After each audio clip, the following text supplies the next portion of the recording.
So, everyone, welcome back to Genshin. I know that it has been over 7 months since the last episode, so I apologize for that, but both of us have been pretty busy with university since school started again, and it's been really hard to coordinate the time given the time restriction and also the time difference between the two of us. But regardless, we are back today with an episode on the topic of growth because recently, going through university has really made us think about, okay, so what are we doing in our 20s? Like, are we really where we want to be? Like, where are we going and stuff like that?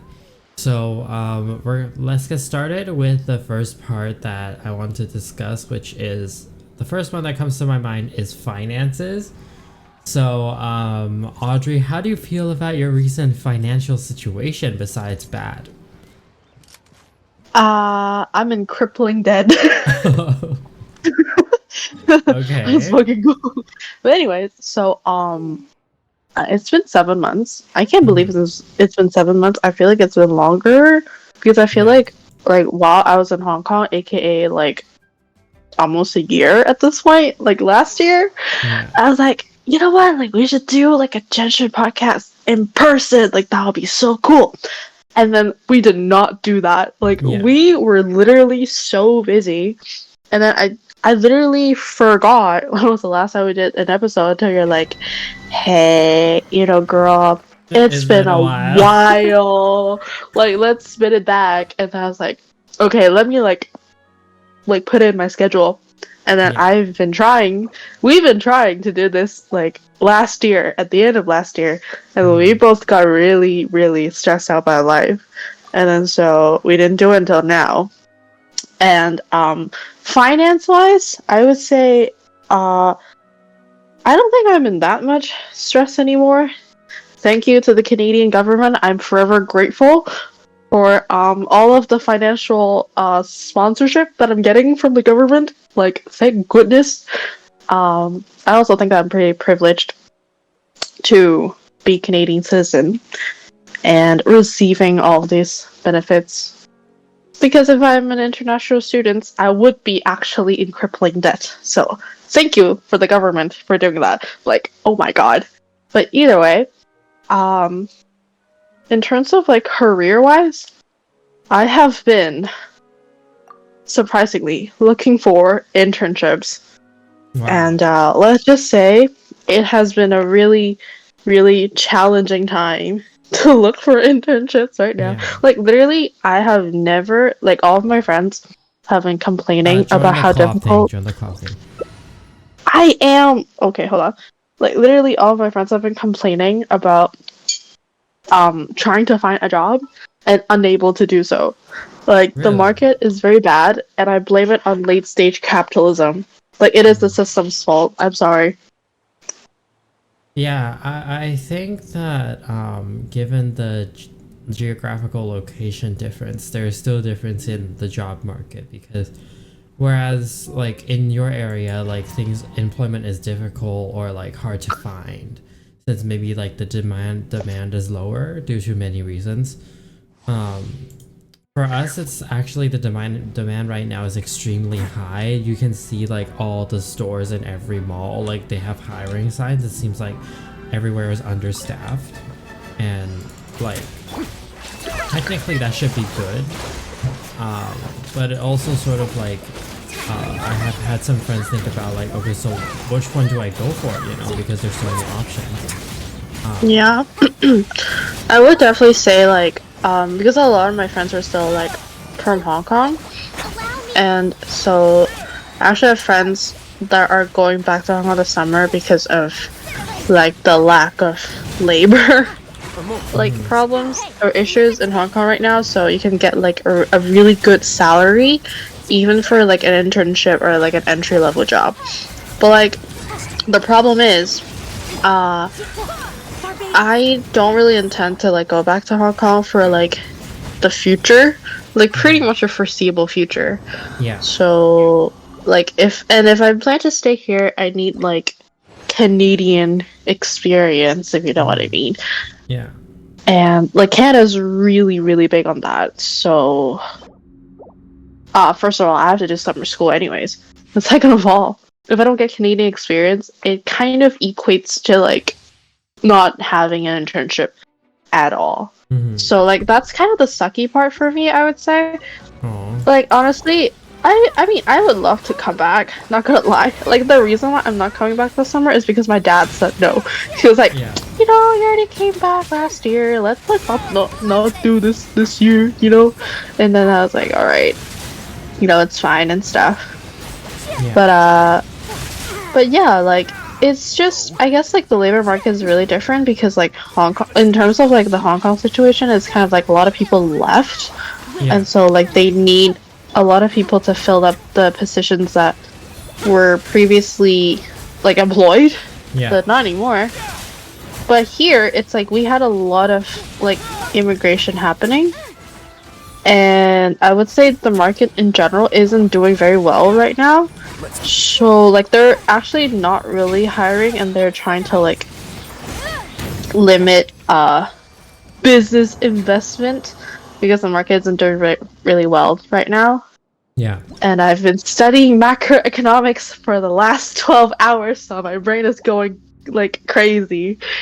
But yeah, so that's kind of like the I don't know difference in between like labor markets in Hong Kong and Canada. But like I mean like I'm happy to stay here. It's just like the process of like fixing your resume, dropping your resume, and like just like the continuous stress of like getting the LinkedIn email of like, oh, we have these positions that you may be interested, and then like you clicked in, and then like literally it's posted like maybe like 10 hours ago, and then already have like over 100 applicants, and then you're like, well, let's not do that. Yeah, And that's like pretty crazy. I know, right? And then for some reason, like on LinkedIn, like everybody seems like so like overqualified. Like I feel like people like always say like, oh, like don't spend so much time on social media, it's bad for your mental health. Like I don't really feel that with Facebook, Instagram, or even like Snapchat and shit. But like whenever I go onto LinkedIn, I want to die. Like I feel like I literally feel so bad, and like I have so much imposter syndrome whenever I get onto LinkedIn. I'm like, girl, I really need to fix my resume. I need to get more experience. I need to like get better at my grades, or else everybody looks so like good here. How am I gonna compete in the job market? Like I literally have to like take mental breaks whenever I'm applying to like internships and stuff because it is just that bad. And I like just met up with my friend today, and she's in engineering, and she also said that like she struggled with finding like co-ops and internship. And the worst part was like for like engineering students, you have to do like a mandatory like 1 year co-op before you graduate. And then so if you can't find any co-op opportunity, it equates to you can't graduate. And then like it's already difficult to like complete your degree in engineering, and then you have to add on to the fact that like you can't even find a job because of how bad the market is doing. Yeah. And you can't graduate because of that. Like I just feel really bad, like in general. Yeah, I Like, definitely I'm think like- that it sucks because if the job market is very like, let's use the word popular, and It's like- crowded. Demand over supply. Like there's like a lack of supply, you know, like let's use some economic terms, you know. But in terms of like Hong Kong, it's like they have like a more like they have more supply over demand. Like they generally don't have like enough qualified laborers to fill in the positions, whereas in here there's like way too many people who's like overqualifying for the position they're like trying to apply for. Especially when I heard that like my friend who's in commerce is applying to a position in marketing for TikTok, and like we're literally laughing about it so hard because it just makes no sense. Like all of us are saying like, hey, like you should like be applying to like, you know, actual like banking positions instead of like marketing, because it's not really what he's studying for anyways.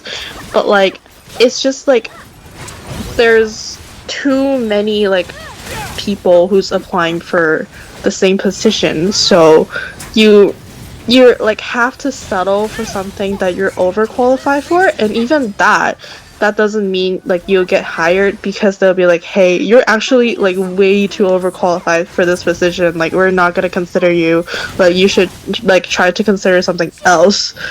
And that's just really shitty in my opinion. I think, But yeah. yeah, what you're saying is definitely true, because in Hong Kong, like, as I said, right, there's a lot of like stores asking for people to come and apply, and there's like people on the street trying to get you to apply for their like company or their shop. And it's definitely very like readily available. Like if you wanted to get a job, it's very like easy, like in terms of like a student, because I'm not sure about like people who are in like full-time working life, like I'm not sure about that. But in terms of like students who are looking for part-time jobs with a decent pay, it's definitely not difficult to get in terms of the amount of options. And so like, Yeah. I totally get what you're saying about that.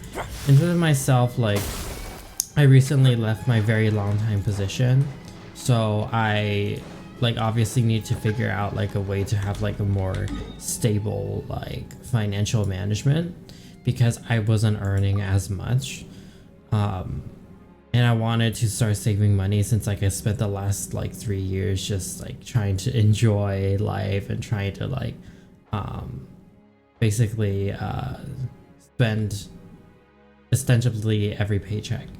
And yeah, it gave me a lot of like fun times and everything, of course.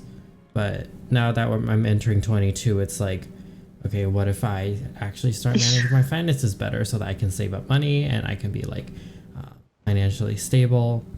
And generally speaking, it's been tough, because I had to transition from a life of pretty like lavish spending and fancy meals and stuff like that to pretty bare bones, like eating at home way more. Like when I eat out, it's like, okay, so if I eat out today, then I can't eat out tomorrow, like that kind of stuff. And some things still remain the same, as in like I still travel a lot around, because of like the fact that my university is extremely far distance. Yeah, like you live on like the west side, but you have to travel all the way to the east side just for school, and like that's just ridiculous. Consider how small Hong Kong is. Yeah, there's no like and there's also no like direct route that I can take that gets me in like in one trip to my school. And so like that part also does suck, but I can't do anything about it. I have also decided that like I'm just gonna take some tutoring jobs in the meantime, just to make a decent amount of money, since even in tutoring, like Hong Kong's job like opportunity is pretty high. Like the pay is pretty good. Like you just honestly need to, like if you apply, there's always going to be at least a couple jobs for like offered to you, since like the demand is like the demand is quite high. Like a lot of parents would want tutoring for their children, since like in typical like Asian culture, like studying and getting good grades is like extremely important for them. Yeah. So I would say like my financial situation has been stabilizing, but at a pretty like steady rate. And also That's like good. I've realized the value of money, and I really think that the way that I spent before was pretty irresponsible. But I'm just gonna like, I'm not gonna consistently try to blame myself about that, because Well, at least you're like doing something about it now, yeah. you know. And the cost of living in Hong Kong is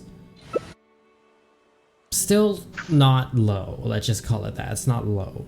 But I feel like it's still lower in relative to like Toronto, because I feel like for me, well, I would say when I was like back in Hong Kong, it is like a slightly like, I don't know, unfair for me to say, because I basically lived off of my dad. Like he basically paid for everything. But like I would say like in comparison, at least according to also my dad experience, like combined, it is still a little bit cheaper, or at least you can find like more thrifty ways to live in Hong Kong, and like when it compares to Canada, because it's much easier and much cheaper for you to eat out. Wait, hold on. Let me pick my characters. Okay. Do we need like? Oh, never mind. Anyways, let me continue. But like, yeah. So, basically, it's easier for you to like eat out, and it's also cheaper. Transit, like public transit, is much easier to like access. You could basically go everywhere you need with public transit. You don't really need like car or anything like that. I don't know about like car payments and like housing situation, for example, but personally, I'm living in downtown, so I mean, honestly, very privileged indeed. But like, I'm paying $2,800 CAD for like rent a month, which is pretty insane, to be honest. Like, I barely earn like maybe 1K, like maximum. Consider that I'm working a part-time job. But like that's like not even enough, really, not even really enough for me to like sustain myself. And I don't really eat out, and I don't really go anywhere, to be honest. I don't really buy anything fancy for myself. But it's just like, it's really expensive, especially these days, to live in Canada. And eating out in here is like really pricey, so I don't really even do that. And we have to pay tips as well. That's ridiculous. And but like culture, I think but I think in Hong Kong, like for the most part, except if you're like working in, I guess, part-time jobs or like entry-level jobs, like you're able to earn a livable wage. That you might not be able to buy a house, like, because we have like the highest like prices for like home, like for like buying a home, like for home ownership, like in the whole world. But at least you're earning like a livable wage. But I don't think it is the same thing for like Canada anymore, which is like something to complain about all the time. Like like government, please do something. Like at this point, like you have to, I think like the last time I checked, you have to earn like at least $22 per hour to be able to like survive, basically. And the minimum wage at this point is like $18, but I'm sure like with like the inflation these days, like it's definitely more pricier than before. Yeah. But like I'm not sure about Hong Kong, but like I just feel like it's much easier to like buy cheap stuff. Like they're more thrifty ways per se. Definitely. Yeah. I would say that what you're saying is proven to be quite true. Obviously, I don't know, you have to come to Canada to experience it, man. Yeah, because like it's harder for me to visualize what it actually is like.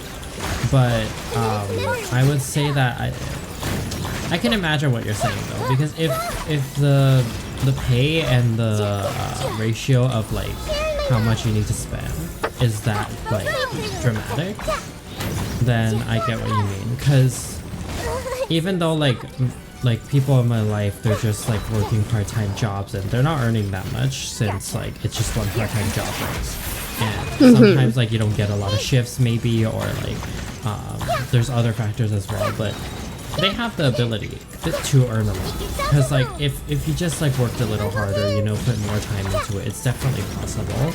Because like the amount of the availability of jobs in Hong Kong is very high. So like, yeah, I get what you mean. And for a good measure, let's say like the average part-time job pays 60 to 70 Hong Kong dollars per hour, and that is enough to cover a basic meal, even if you eat outside. So in that sense, I get what you mean. Yeah, okay, just for context, so I would say like eating out in like downtown is definitely more pricier to compare like to like more suburban areas such as like maybe like Uptown, Midtown, Scarborough, or even Markham. but I would say like an average meal would run you anywhere between like $20, which is already really cheap, like in downtown Standard, to like if you're eating something more, I don't know, just like more normal in general. Like I would be paying like $40 for a meal, and that's that's excluding tax, tips, and all of that jazz. So that is why I don't eat out anymore because I cannot afford to eat out. Like it is just way too pricey. And I didn't really want to ask for like even more financial support from my parents because like I understand that like they already paid a lot for like tuition and I don't have to pay my own rent and stuff, so like it's already easier for me that way. But it's still really like it's not definitely not I'm gonna die. Oh my god. It's definitely oh my god. This thing is killing me alive, man. Okay. Keeping you alive. Anyway. Great. Yeah. Yeah, I'm getting skinned alive by that monster. Anyways, man, it's definitely like not matching up to how much you have to pay in order to have like a decent life, I would say. Like if you're spending, I guess maybe like, so how I limit myself is that I like portion out my budget and I basically limit myself to spend no more than $20 per day and then no more than I think like around 200 per week. So like that is basically how I manage to save up like just a little bit of money. Like I'm not even saving up that much at this point, but I have to because I'm like I'm gonna get out of Toronto. I'm going to Europe. I'm like fuck this. I'm out. But like that's like really difficult for me to do. Like basically I have to portion out around $100 per week just for groceries, and then afterwards I basically don't buy coffee from coffee shops anymore. I don't buy drinks. I bring my own water. Like I never purchase any like kind of beverages outside. It's only around maybe the exam season where I have no motivation or drive to like cook. That's when I get like takeouts and stuff. I never dine in because if you dine in, then you have to pay tips and stuff. But when you like take out, then you can literally like you just pay like press on the skip tip button, and then you feel no guilt because I'm like I'm not even taking your service right now. But like that's how I guess like my life is sort of like. And I don't really buy any kind of snacks. I don't really buy any kind of like fancy stuff anymore because like it's not something that I can really afford. Like I would say it definitely feels better when you're able to afford those kind of things. Like it makes your life like gives your life more joy, just to say the least. Like when you're not feeling like when you're not feeling like, oh, you're just like barely surviving, like you're already working like 14 hours per week, plus going to class and studying, and you can't still afford anything that you want. Like that's definitely a really shitty feeling, I would say. And like the feeling of constantly having to rely on your parents for like financial support. Like I understand that I'm still a student, I'm not working full time and stuff, but like I'm already working a job, like it should give me more security, but it's not. Like that's I guess like that's the most like frustrating part in terms of like finance for me. Like I mean if I'm working and I'm not working like just like a few hours per week, you know, like I'm actually working a decent amount of time, I would say. Like as a part-time like employee and a full-time student, but I'm still not able to like enjoy a more satisfying lifestyle. I feel like that's like the main complaint, I guess, like, from me. I get what you mean because like if we put it into good measure, like let's do it this way. With the amount that you're earning, you basically cannot eat out. You basically like need to like cook at home all the time, and some people like myself even like finds that to be quite the hassle. And also you cannot really go out and hang out with your friends all that much because that would take a lot of money. and with the limited transportation facilities you have in Canada, or at least the convenience of it. Oh yeah, it was difficult. shitty. Everyone would agree with me. If that's the case, then I would say that, yeah, there is quite a bit of disparity between the two places because, first of all, you need to join the domain again. Second of all, Oh shit, sorry. it's okay. Okay. I needed to, like, for me, I'm only tutoring 2 students right now. And even with that pay, I'm still able to afford going out sometimes and eating out sometimes. Like, I would say that already shows the disparity in the financial like area in between the two places. So yeah, I mean, I really hope that it gets better, like, because I know that inflation in like places like the States and even Canada is pretty crazy. And I've even seen like content creators like make parodies about it because it's just that dramatic. But